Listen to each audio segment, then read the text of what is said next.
Père et du Fils et du Saint-Esprit. Amen. Chers frères et sœurs, loué soit Jésus-Christ. En ce 30e jour de Carême, l'évangile selon Saint Jean nous invite à méditer sur le témoignage.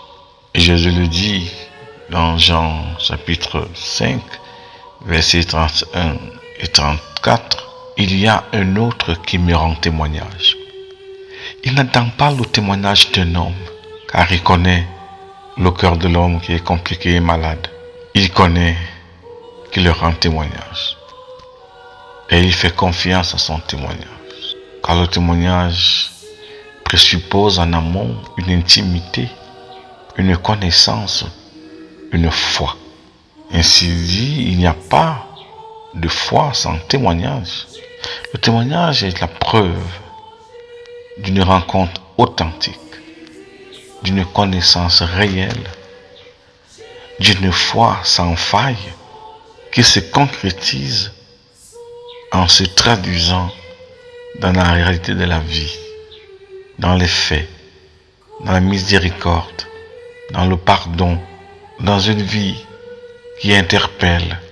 Voyez, la vie de Jésus, dans sa simplicité, interpelle parce qu'elle est témoignage du Père. Elle inquiète parce qu'elle est une vie présentée au cœur du monde et différente de l'esprit du monde.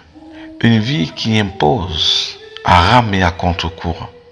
Aussi, la parole de Dieu, contenue dans la Sainte Écriture, est le témoignage concret de la présence de Jésus au cœur de l'humanité. Dieu n'est pas dans les miracles, il n'est non plus dans les visions mystiques, encore moins dans la qualité de nos concepts et expressions. Mais Dieu est dans sa parole. Et la parole de Dieu est Jésus. La parole qui s'est fait chair. La parole qui est proche de nous. C'est là le lieu idéal dans lequel nous avons à expérimenter notre rencontre avec le Père. Si notre connaissance, notre intimité, notre foi ne se concrétise pas dans la vie, une vie paradoxale par rapport à la situation du monde, notre foi est insignifiante. Elle ne porte pas la vie.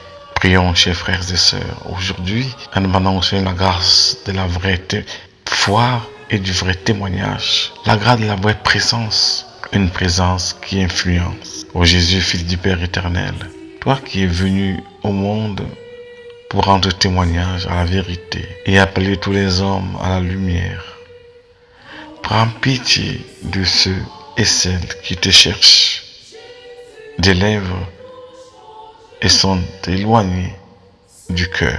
Par ta grâce, donne-nous d'être unis afin que ta parole soit notre inspiration et notre expiration pour devenir le cœur de notre existence. C'est alors que nous serons au cœur du monde les témoins de ta présence.